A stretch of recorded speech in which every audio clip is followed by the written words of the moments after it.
Azərbaycanda ötən illə müqayisədə bu il qohum evliliklərinin sayı kəskin artıb. Ədliyyə Nazirliyinin məlumatına görə, bu ilin ilk 4 ayında 698 bioloji qohum arasında nikah qeydə alınıb. Bu rəqəm ötən ilin eyni dövründə 495 olub.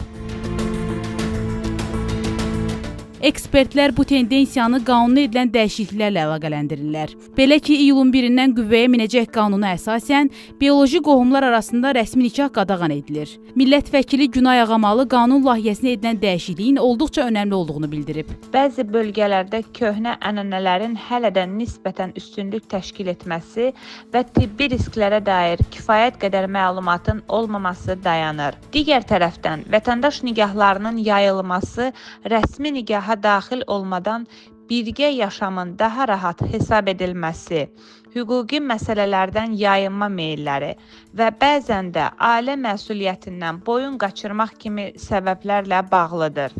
Təəssüf ki, bu cür yanaşmalar xüsusilə qadınlar və uşaqlar üçün ciddi hüquqi və sosial problemlər yaradır. Ginekoloq Yeganə Əliyeva deyir ki, qohum evliliklərindən doğulan uşaqlarda genetik və nevroloji xəstəliklərə daha çox rast gəlinir. Xala qızı, bibi oğlu və yaxud da əmi qızı, əmi oğlu, hər hansı bir qohumlar, hətta uzaq belə bəzən soruşursan, anamnez toplayan zaman pasientlər deyir ki, uzaq qohumluğumuz var, amma buna baxmayaraq onların bəzən görürsən hamiləlik baş verir, hətta hamiləliyi sona çatdıra bilmirlər və yaxud da hamiləliyi sona çatdırırlarsa, onların dünyaya göz açmış körpələrdə sonrakı zamanda nevroloji xəstəliklərdən çox əziyyət çəkirlər, genetik xəstəliklərlə rastlaşırlar. Ekspertlər onu da bildirirlər ki, bu qadağa həm də vətəndaş nikahlarının sayının artmasına da səbəb ola bilər. Aylin Rəsulzadə, İlham Əkəliyeva, Xəbər Ertəsi.